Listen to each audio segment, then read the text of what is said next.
Yo, what's good? Big Z here, and I mix a couple hundred tracks a year, so I just wanted to go over some of the most common mixing mistakes I hear in those mixes and how you can avoid those. The first problem, which I think might be the most important, is that a lot of producers want everything to be at the front of the mix.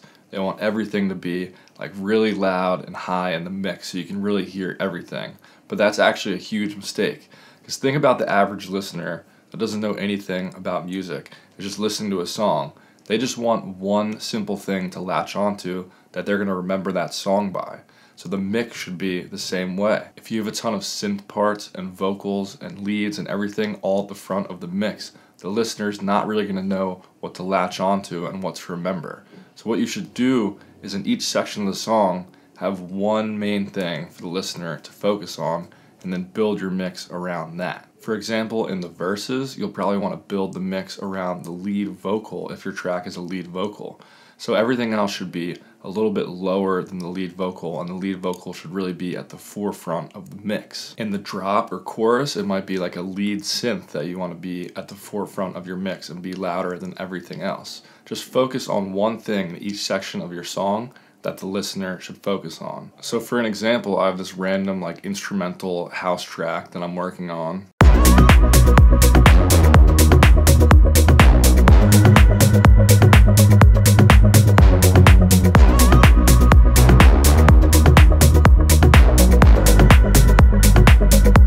So in this part, I've picked this bass lead sound.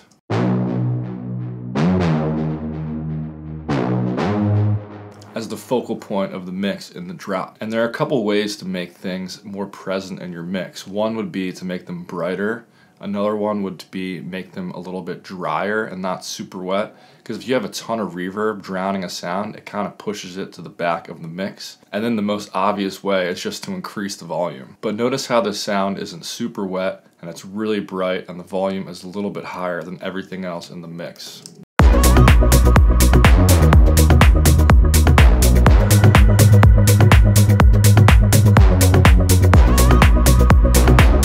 What a lot of people do is they want to bring everything to the front. So I would turn all these synths up.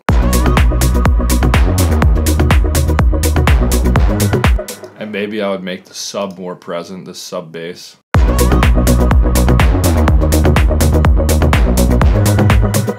Now it's just like a wall of sound and everything's competing for space in the mix. So you definitely want to avoid that. Another common problem I hear is that the melodic elements of the track are too loud compared to the drums. When someone's listening to a track and bobbing their head, they're really getting that rhythm from the drums and the rhythm of the drums. It's not from the melodic elements. So you want the drums to be pretty far up front so the listener can really latch onto that rhythm. For example, in this track, if I turn down the drums, you'll start to lose the rhythm.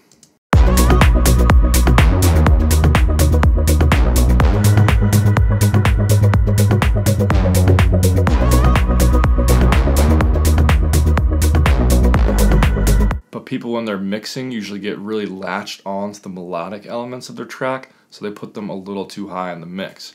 But it would sound a lot better if the drums were a little bit higher, really driving the rhythm of the track.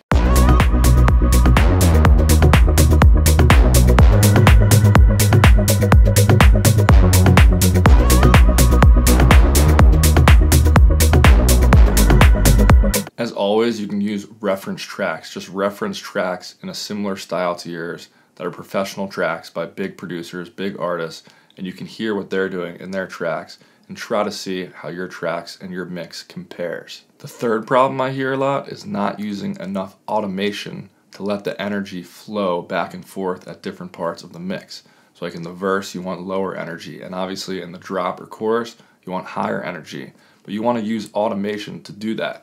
So for an example, go listen to Don't Start Now by Dua Lipa, and all you need to listen to is the reverb on her vocals, and listen to how that reverb is automated throughout the whole track.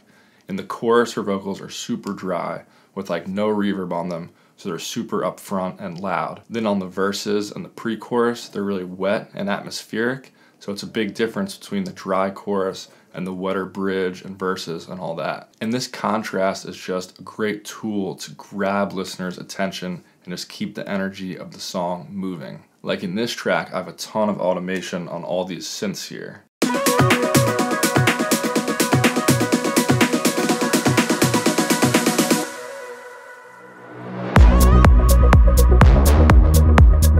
So it's important just not to have any sound be completely static throughout the whole track. Make sure there's some movement of energy in that sound. The last thing I wanted to mention is about the sub bass. I've made a whole video on this before, but it's still a big problem that I hear a lot in everyone's mixes. Where your sub bass lies in the frequency spectrum is actually super important. So if I open up the sub bass right here, and I also open up an EQ just to monitor it, FabFilter is a great EQ for this just because it's so visual.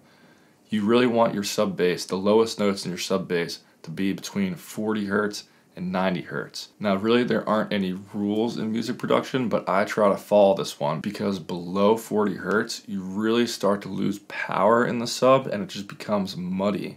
And then above 90 Hertz you're also losing power because it's not deep enough. So with this EQ, I've just put little markers at 40 Hertz and 90 Hertz just to let me know where that lowest note is going to be.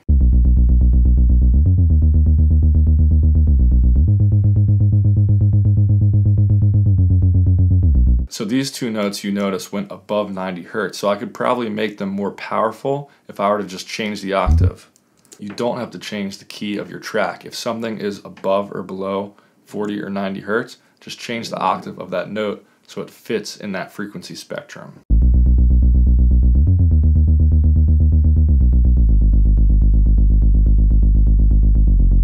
Also, a super important thing is to make your sub bass sounds mono so the notes don't bleed into each other. If you don't have mono checked and you have some release on there, then the different notes will bleed into each other and the frequencies will sound really bad together. So make sure you have mono checked so it's only one note playing at a time. Anyway, hopefully this was helpful to some of you guys that are working on your mixes and trying to get better at mixing. Thanks for watching, and I'll catch you next time. Peace. Touch me, I feel like holding on. Touch me, I feel like holding on, holding on.